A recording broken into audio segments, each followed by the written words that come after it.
Hi. Hello. నమస్తే. అందరూ ఎలా ఉన్నారు? బాగున్నారా? అందరూ బాగుండాలని మనస్ఫూర్తిగా కోరుకుంటున్నాను. కొత్త ప్లేస్ చూపిస్తున్నానేంటా అనుకుంటున్నారు కదా! అవునండి. కొత్త ప్లేసే. త్వరలో ప్రయాణం ఉంటుందని చెప్పాను చూసారు. అది ఇదేననమాట. ఇక్కడ మేము ఒక 13 రోజులు ఉండబోతున్నామనమాట. ఎక్కడికెళ్తున్నాము, ఏంటి అనేది పూర్తిగా వివరంగా అన్నీ చెప్తాను. ఇక్కడ తీసుకున్న రూమ్స్ కూడా బుక్ చేసుకున్నామండి. అది కూడా మీకు చూపిస్తాను చూడండి. చూసారా? మళ్ళీ రావడానికి కోసం అని చెప్పి రూమ్ బుక్ చేసుకుంటున్నాము. ఆ రూమ్ ఏంటనేది మీకు చూపిస్తాము. మళ్ళీ శివరాత్రికి రావాలని అనుకుంటున్నాం అనమాట. ఆ అమ్మవారి దయ వల్ల, ఆ విశ్వనాథుడి దయ వల్ల రావాలనుకుంటున్నాము. అప్పటికప్పుడు మాకు రూమ్స్ దొరకవు కాబట్టి, ఇప్పుడు ఎలాగో వచ్చాం కాబట్టి ఇప్పుడే రూమ్స్ చూసేసుకుందామని చెప్పి వచ్చాము. ఈ పైన కూడా చూపిస్తాను. తర్వాత కిందికి వెళ్దాం పదండి. కింద రూమ్ అనమాట. పైకి వచ్చాను. ఆమె పైన ఉన్నారు. పైన రూమ్కి బుక్ చేసుకోవడానికి అడ్వాన్స్ అది ఇవ్వాలి కదా. నేమో ఫోన్ నెంబర్ అన్నీ అడ్వాన్స్ అది ఇచ్చి బుక్ చేసుకున్నాము. ఇదిగోండి కిందకి దిగుతున్నాం. మెట్లు దిగేస్తాను. కింద రూమ్ ఏదో చూపిస్తాను నేను. అంటే మేము ఒక 8 అట్లా వద్దామని అనుకుంటున్నాము. సో దానికోసం అని చెప్పి రూమ్కి నిన్నటి నుంచి తిరుగుతున్నాము. అప్పుడే ఫుల్ అయిపోయినాయి. ఇదిగోండి బయటకి డోర్ నుంచి ఇట్లా రావాలి. వచ్చిన తర్వాత ఇక్కడ అక్కడెక్కడి నుంచో వచ్చిన వాళ్ళు, వాసం ఉండే వాళ్ళు, స్థిరంగా ఉండిపోయే వాళ్ళు కూడా ఉంటున్నారండి ఇక్కడ. ఇదనమాట ఇక్కడ ఈ రూము. ఇక్కడ చూపిస్తా. కొంచెం డార్క్ ఉంది. ఒక్క నిమిషం లైట్ వేస్తా. దిగు చూసారా?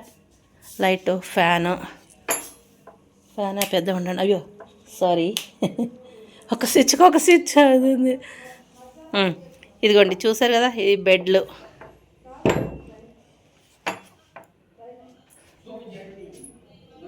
ఒకటి, 2, 3. ఇదేమో పెద్ద బెడ్. సో వచ్చిన వాళ్ళకి మేము యనమండూరికి ఇక్కడ అడ్జస్ట్ అయిపోతాం. ఇట్లా అనమాట. ఏముందండి, సత్రవ భోజనం మఠా నిద్ర అన్నట్టు. మఠా నిద్ర. కరివేన సత్రవలో భోజనం చేసేయడం. సాయంత్రం టిఫిన్ ఇస్తారు, పొద్దున భోజనం. అట్లాగే ఇక గుళ్ళు తిరగడం.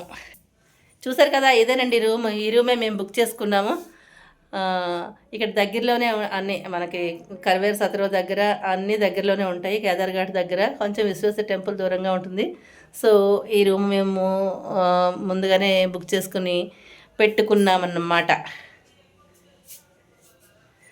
అదే మళ్ళీ ఆ విశ్వేశ్వరుడు అనుగ్రహంతో మళ్ళీ రావాలని బలంగా ఉంది. శివరాత్రికి అయితే రావాలని బలంగా ఉంది. అదొకటి. ఇక్కడ వార్షికోత్సవం కూడా ఉందండి. అమ్మవారి వార్షికోత్సవం కూడా ఉంది. దాన్ని కూడా చూద్దామని అనుకుంటున్నాం ఈ సంవత్సరం. కాబట్టి వద్దామని బాగా బలంగా ఉంది. మరి అమ్మవారి అనుగ్రహం, ఆ తర్వాత విశ్వేశ్వరుడి అనుగ్రహం ఉంటే తప్పకుండా వస్తాం. ఇదనమాట. రూమ్ చూపించాలనుకున్నాను, మీకు చూపించేశాను. ఇప్పుడు ఇంకా టైం అయిపోయింది. మేము ఇంక ఈరోజేగా బయలుదేరేది కాబట్టి తొందరగా మళ్ళీ ఇంకేదైనా ఉంటే దర్శనం చేసేసుకుని వెళ్ళిపోవాలి.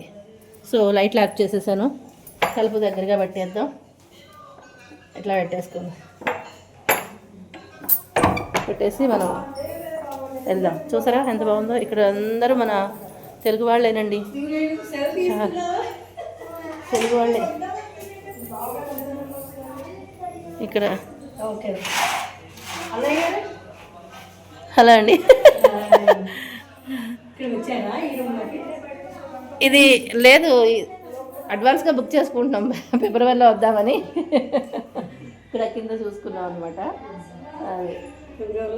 ఫిబ్రవరిలో శివరాత్రికి వద్దామని చెప్పి. మీరు ఇక్కడ ఎప్పటి నుంచో ఉంటున్నారా? జూన్లో వచ్చారా? అంటే 9 నెలలునా? అయిపోయింది. వస్తున్నారు. ఓకే సరే, బాగుంది. వస్తారండి. చూసారా, అందరూ మన తెలుగు వాళ్ళేనండి. తెలుసా, ఇక్కడున్న ఒక ఆవిడైతే అసలు ఆవిడ కూడా హైదరాబాద్ నుంచి ఎప్పుడు 14 ఏళ్ళు అయిందంట. కూడా వచ్చారు. ఇదిగోండి ఆవిడ కూడా అంతే.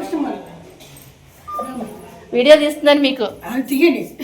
ఇదిగోండి, ఇవి కూడా వచ్చి హైదరాబాద్ నుంచి వచ్చారు. వచ్చి 14 ఏళ్ళు అయిందండి. 14 14 ఏళ్ళ నుంచి వస్తున్నారు, వెళ్తున్నారు. వాసం 2 సార్లు అయిపోయిందిట. చూడండి, సంవత్సరానికి 3 సార్లు వస్తారు. చూసారా ఎంత అదృష్టం. నిజంగా ఆవిడకి నమస్కారం చేసుకుంటే చాలు జన్మధన్యం అయిపోతుంది. నేను 10 ఏళ్ళు అయింది వచ్చి, ఇప్పుడు రాగలిగాను. ఆ విశ్వాసం దైవాళ్ళు ఇప్పుడు రాగలిగాను. మళ్ళీ వెంటనే ఇంకా మళ్ళీ ఒకవేళ మరి ఆయన అనుగ్రహం ఉంటే కనుక తప్పకుండా రావాలని బలంగా కోరికుంది. చూద్దాం మరి. దానికోసమే ప్రయత్నాలు. రూమ్ బుక్ చేసుకున్నాం ముందే, మళ్ళీ అప్పటికప్పుడు ఇబ్బంది పడతామని. అది ఆవిడ చూపించాలనిపించింది, చూపించాను. వస్తూ వెళ్తూ ఉంటారనమాట. ఇదండి, మీకు అర్థమైందని అనుకుంటున్నాను. వారణాసి వెళ్తున్నాం అనమాట, కాశీ వెళ్తున్నాము. ఈసారి శివరాత్రికి ఇక్కడే ఉండాలని బాగా బలంగా కోరికుంది. అది మరి ఆ విశ్వేశ్వరుడు నెరవేరుస్తాడని అని అనుకుంటున్నాను నేను. ఈ ఇల్లు మొత్తానికి ఓనర్ ఎవరంటే ఇగోండి ఈవిడే, పక్కా ఉన్నారు చూసారా, ఈవిడనమాట. కింద మొత్తం అంతా మేమే తీసేసుకున్నాం. మాతో పాటు ఒక 25 మెంబర్స్ వెళ్తున్నాం అనమాట. అందరం కలిసి వెళ్తున్నాము. మన సబ్స్క్రైబర్స్ కానీ ఎవరైనా కాశీ వచ్చే మాట అయితే కామెంట్లో తెలియజేయండి. ఉంటాను. Bye bye.